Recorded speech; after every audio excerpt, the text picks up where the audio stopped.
Man, part 2 of Selena, the series on Netflix, was not only good, but it was a sheer tearjerker.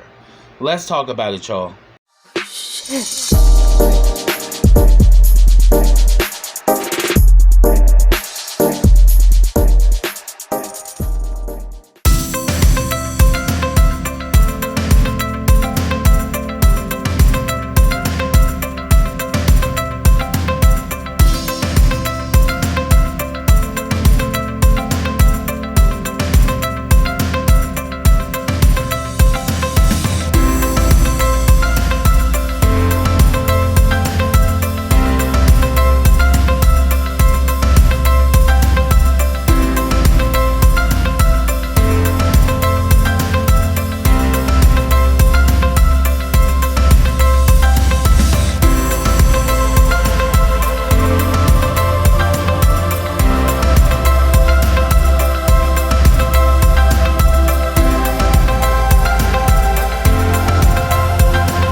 Hey, what's up everybody, and welcome back to KRSTV. This is your boy Kenny. Now remember, subscribe to my channel and click that bell so you get notifications every time I drop a video. Also follow all the information I have in the description box as well as the comment section. Also like this video, comment on this video, and share this video. Now before I get started with this review, let me send a special shout out to Metro Health DC.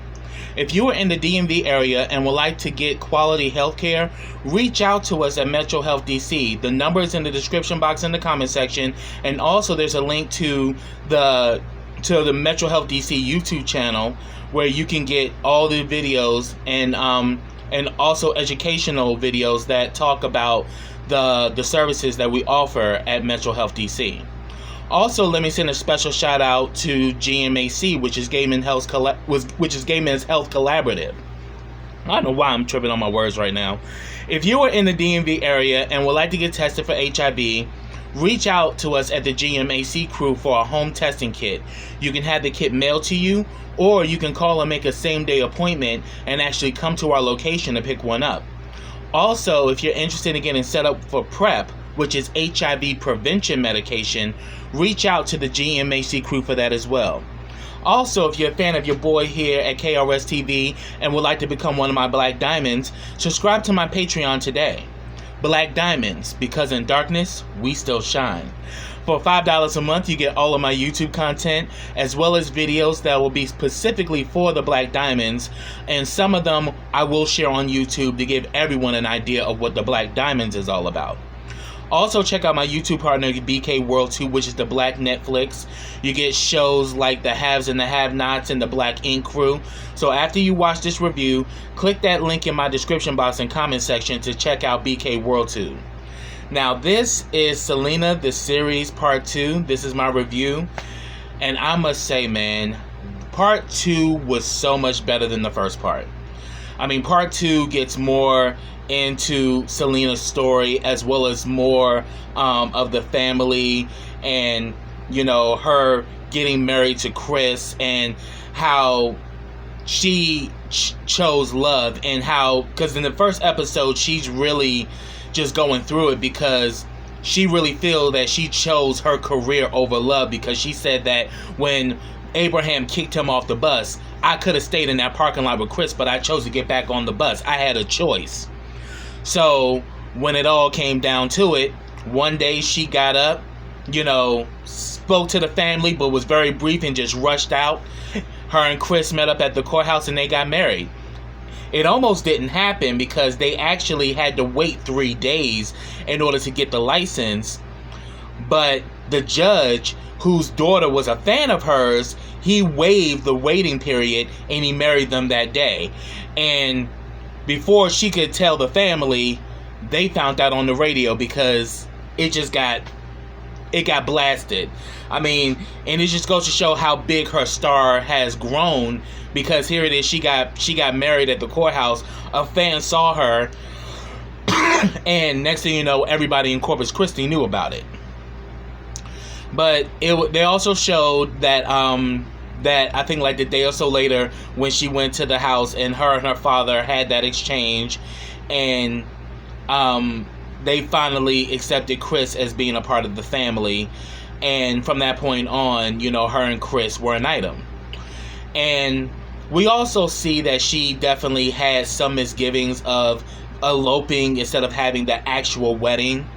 But she knew, based off of the situation, that was not going to happen because Abraham had put his foot down and that was not going to change. And we even see later on when Suzette actually marries Bill, and I was so happy to see their wedding. It was so pretty. We see that Selena was feeling some kind of way because she wished she would have had that type of moment with Chris. And at one point they were going to have an actual wedding, but then it got leaked to the radio. So she constantly was feeling like her career was actually getting in the way of her having her blissful moment with Chris. And then we also see later on in the episode that their relationship really went through a tough time. Because her career was rising, but not only her career, but also her role as an entrepreneur and businesswoman with her boutiques. That was growing, and she was dealing with that. And we kind of see that Chris was beginning to feel diminished, in their relationship, and feeling like he no longer had his own identity. Their relationship literally became about Selena, and he no longer had an identity for himself. And she was behind it. She definitely wanted him to have his own place and to have his own niche.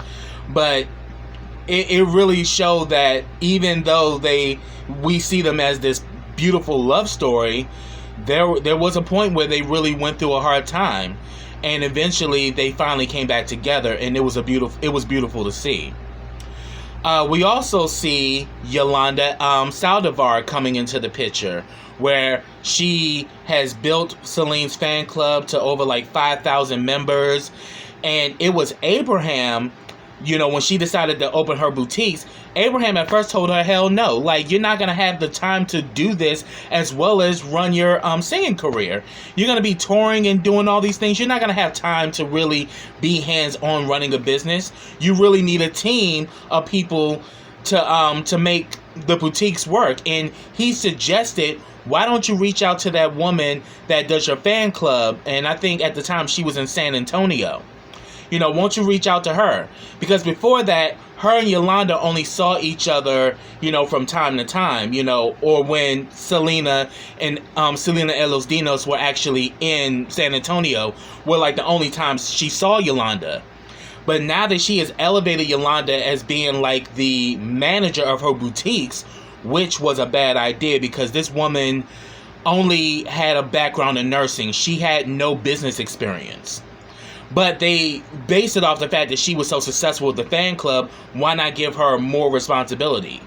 I mean, I can understand them giving her a job with the boutiques, but not as management, because clearly history has shown that Yolanda took complete advantage of that, took advantage of her trust, and literally was robbing her blind. And then not only that, she caused a lot of friction with the other co-workers. One of them being Martin Gomez, her fashion designer. Now, Martin has done many documentaries, and his story has never changed, where he was warning Selena about Yolanda, that Yolanda was very obsessive, that she's very mean when you're not around, and it's like none of us can get to you unless going through her. It's like she's literally created like this fortress where she's kind of like the head guard, and no one can get to Selena unless they go through Yolanda. And we see that, Selena was kind of dismissive to a lot of this because she believed that Yolanda was her friend. And the reason is because she grew up in the bubble. She grew up, touring and doing shows and all of that. So she never really had friends that she hung out with. So when this woman came and was pretty much an aid to her and did things for her and helped to move things along, she considered Yolanda a friend. And Abraham even said that they even welcomed her in the family. She would eat dinner with the family. She would sometimes go to places with the family. So, Selena really saw her as a very close friend, but in reality, she was nobody's friend. And later on, We see that her career's growing. We see that she's working with, I think his name is Joe Bahar, who's the head of EMI Latin, and how they built a very close relationship with her doing her English language album, and see how some of the suits really had said that she needed to get vocal lessons and all of that. And I was like, are you fucking kidding me? Seriously? Selena needs vocal lessons? Because this is a pop album. I mean, but it really come to find out that, yeah, the vocal lessons did help a little bit. It helped her, because the thing is, I liked how the vocal coach approached it, where he wasn't saying that she couldn't sing, because, you know, Selena had a phenomenal singing voice. She was a God-given talent. But he was teaching her ways to sing where she wouldn't damage her vocal cords, and that she wouldn't get, you know, that she wouldn't get, you know, what's the daggone term? And I'm a singer too, and I should know this. This is sad. You know, those, what do they call them? It's like the term is in my head, but it's not coming out. You know, the things that kind of sit on your vocal cords, and they actually put wear and tear on the voice. And the only way you can get them removed is through surgery. You know, some of the best singers have been through this. You know, because if you're not singing properly, you put wear and damage on your instrument. So he was saying that having a vocal coach teaches you a way to sing where you're protecting your voice rather than damaging it. So her going to the vocal coach actually served, you know, it actually served a purpose. But we also come to find out the reason why they really weren't feeling the songs is because at the time she was going through it with Chris, and it was AB who called it. He was like, that's the problem. You're an organic artist. You are a singer that the only way you sound great is if you feel what you're singing. And due to the fact that when you sing love songs, you're thinking about Chris. And because things are not, you know, are not on a even playing field with the two of you, it's coming out in the way you sing. I thought, yeah, AB is a genius, you know, and we really kind of see him go through all of this, you know, where he's like playing around with different sounds, where he's writing songs, and seeing him and Selena collaborate. And him and Selena had a really great working relationship. They were butt heads, but at the end of the day, they supported each other. And when it came down to her doing her English language album, the label wanted her to work with their producers and arrangers, not with Los Dinos like she normally did, you know, AB.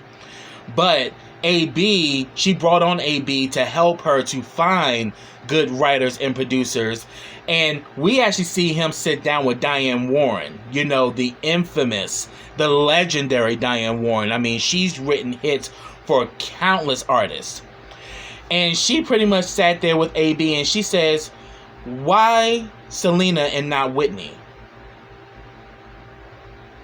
And I loved how AB took charge and said that if you want to write it for Whitney, go ahead. It's going to be a big hit, and I'm pretty sure it'll be a million seller. But if you want your song to come out of a new instrument that's going to break barriers, Selena is your choice. And then we see that that's what sold Diane Warren. And we also see that, you know, we see, you know, her parents, you know, being there with her along the way. And Marcella, you know, still being the nurturer and the supporter of her children as well as her husband. So we got to see that.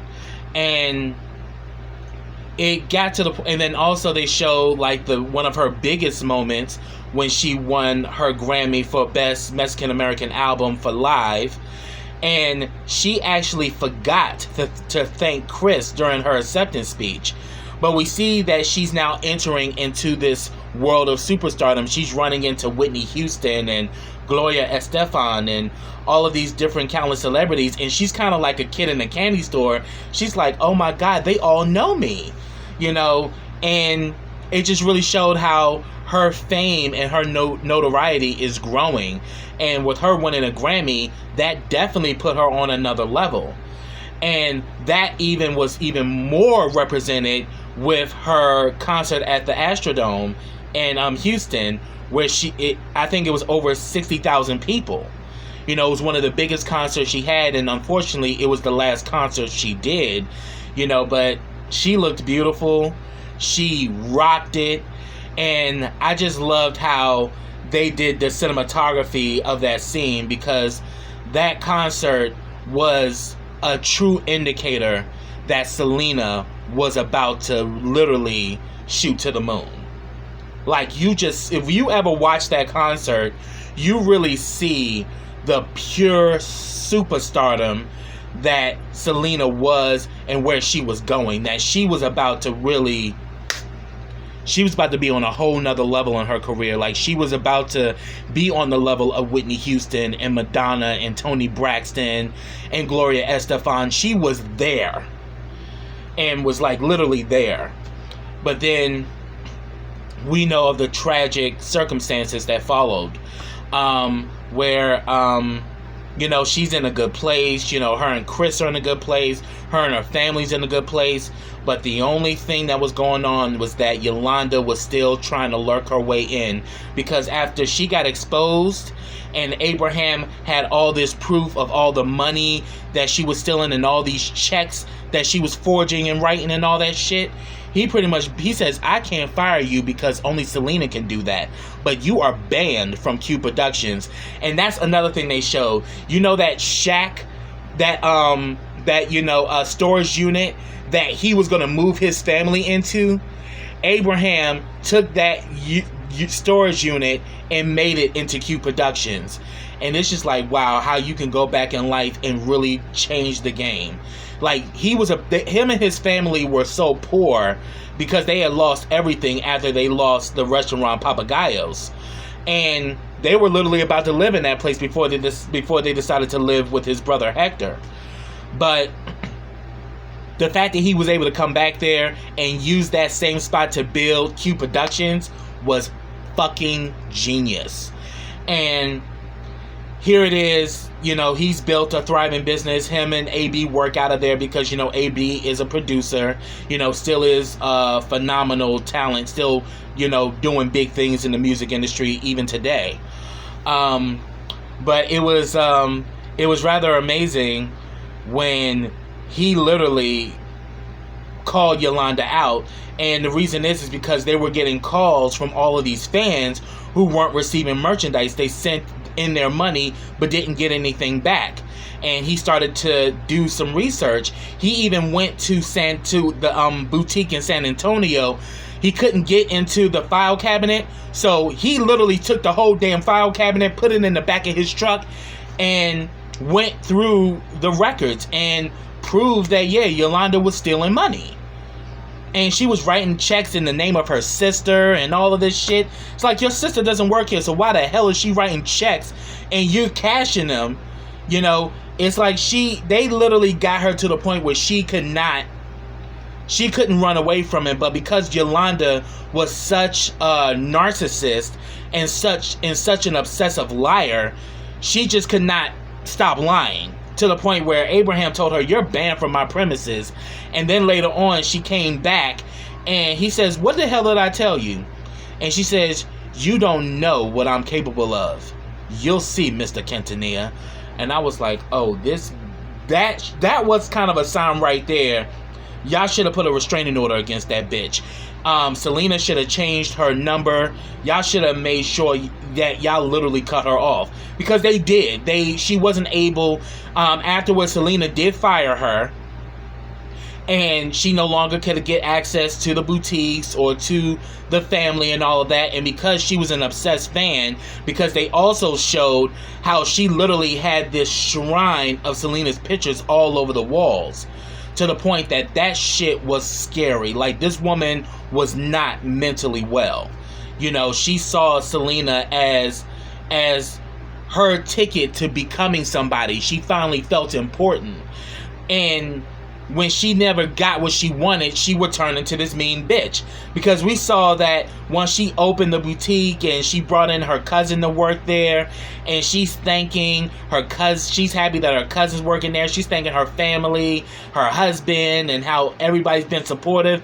And we literally see that damn Yolanda had a picture of Selena and literally started to ball it up in anger because she didn't mention her. I'm like, wow. The nerve of this bitch. Like, but that was the psychosis that was Yolanda Saldivar. Yolanda wanted Selena all to herself.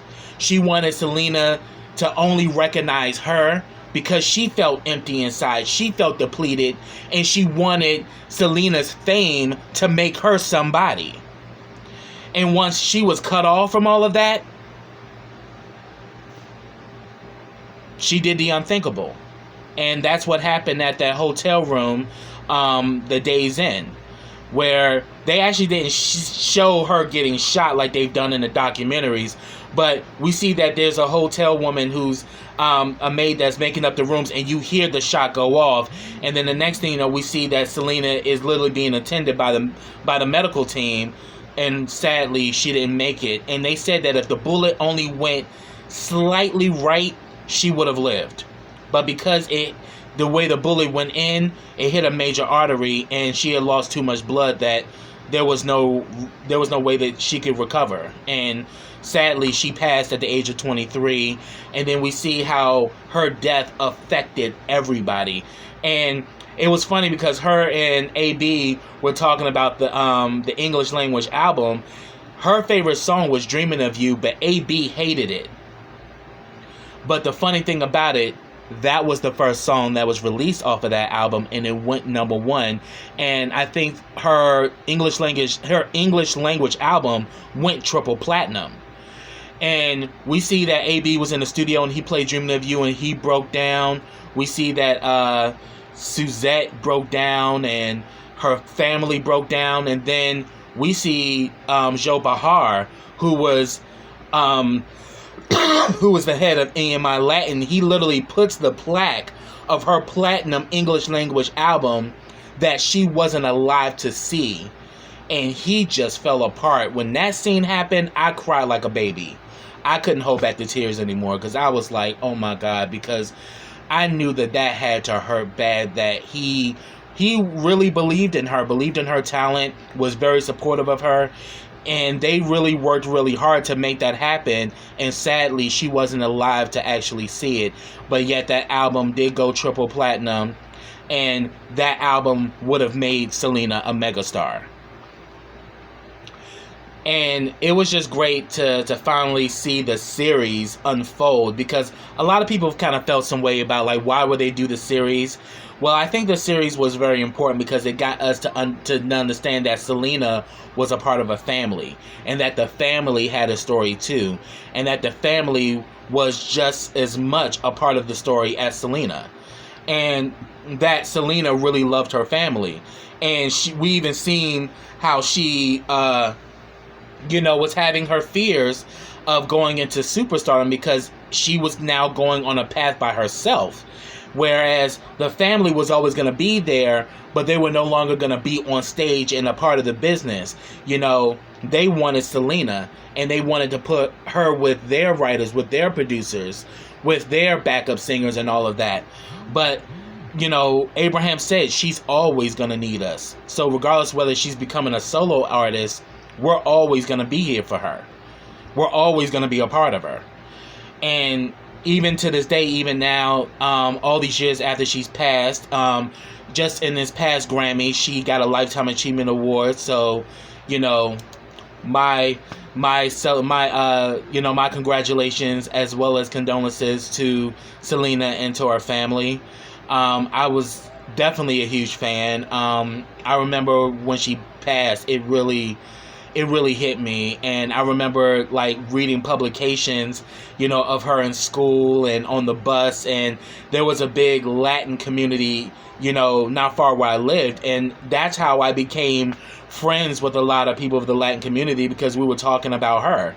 And I was just like, it's just so sad that this woman who has so much talent and so much charisma and so much grace could be taken away by somebody who was just so evil. And just knowing that, just even to this day, breaks my heart. It really, really does. But her legacy lives on. Her music lives on. I mean, one thing I liked about the series was that, it actually, we actually got to learn some of her earlier tracks when she first started, like songs like Dame un Beso and La Caracha, and, we really got to see a lot of her music, more of her music being showcased in the series, because, the movie, they gave us a lot, but with the series, they was able to give us so much more. But yeah, shout out to this cast and crew of Selena the series. I truly enjoyed it. Get down in those comments, if you saw it, let me know your thoughts about it. I truly enjoyed this.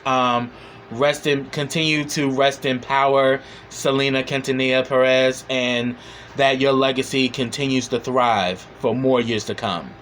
So get down in those comments and let me know your thoughts. So until next time, everybody, take care.